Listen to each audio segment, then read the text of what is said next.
આજ તમે આમ જુઓ ને, આમ દુનિયામાં લોકો માંગતા થઈ ગયા છે, ભિખારી બની ગયા છે બધા.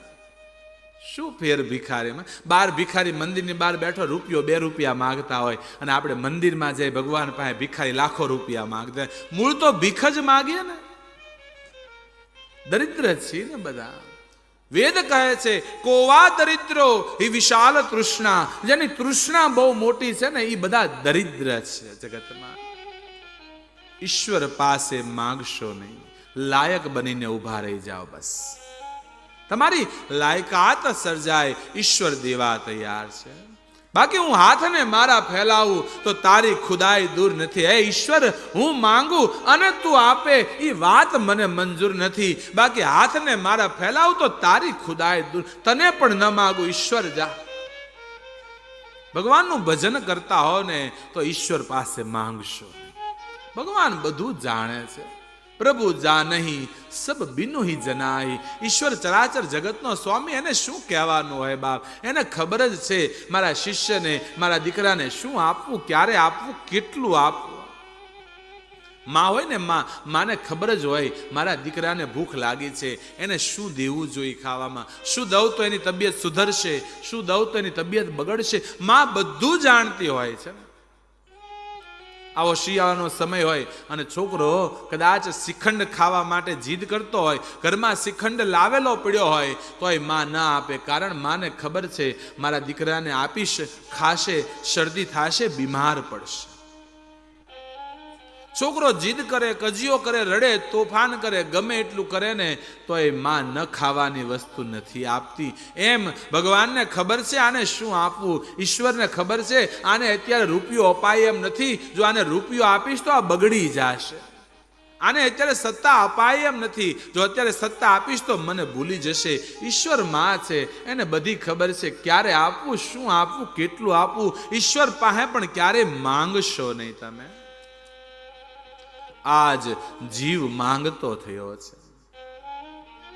ભગવાનની સ્તુતિ કરતા હો, પ્રાર્થના કરતા હો, ક્યારેય માંગશો નહીં.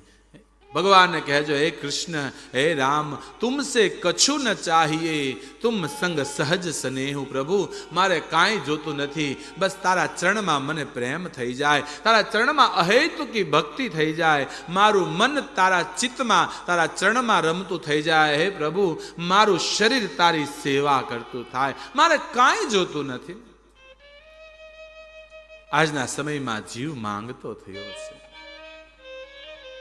અને ભગવાન પાસે માંગવાની ઈચ્છા થાય ને તો એવું માંગજો જે અમારી ભગવતી કુંતા કૃષ્ણ પાસે માંગે છે. તમને માંગવાની ઈચ્છા જ જો થાય ને તો એવું માંગજો જે ભગવતી કુંતા કૃષ્ણ પાસે. જ્યારે કૃષ્ણ દ્વારિકા જવા તૈયાર થયા, કુંતા પગમાં પડ્યા છે અને કૃષ્ણએ કીધું, ભાઈ માંગો, શું જોઈએ છે? અને ત્યારે કુંતાના મુખમાં શબ્દ છે, હે કૃષ્ણ, વિપદ સંતુન શાશ્વતમ તત્ર તત્ર જગત ગુરુ. હે કૃષ્ણ, તારે આપવું હોય તો એ કામ કરે, અમારું આખું જીવન તું દુઃખથી ભરી દે. બસ દુઃખ સિવાય અમારે કશું જોતું નથી.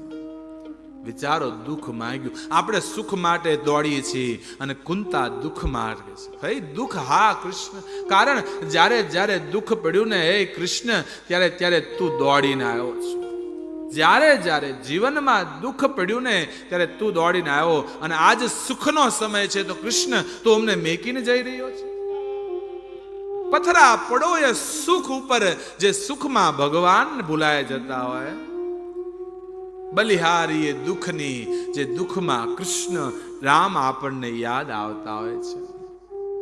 પણ આપણી તકલીફ છે ને, જીવનમાં મુશ્કેલી પડે ને ત્યારે જ ભગવાનને યાદ. સુખમાં યાદ ન આવે. અમથા હાલ્યા જતા હોય તો એ રામ યાદ ન આવે, પણ જેવી ઠેસ આવે તરત રામ રામ બોલાઈ જાય છે.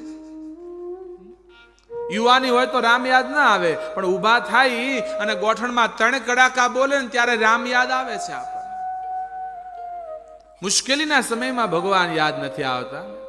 દુઃખ મેં સુમિરન સબ કરે, અર સુખ મેં કરે ન કોઈ. સુખ મેં જો સુમિરન કરે તો દુઃખ કાહે કે હોય. દુઃખમાં જો યાદ આવી જાય, યાદ કરીએ છીએ, પણ જો સુખમાં યાદ કરો તો તમને દુઃખ આવે જ નહીં.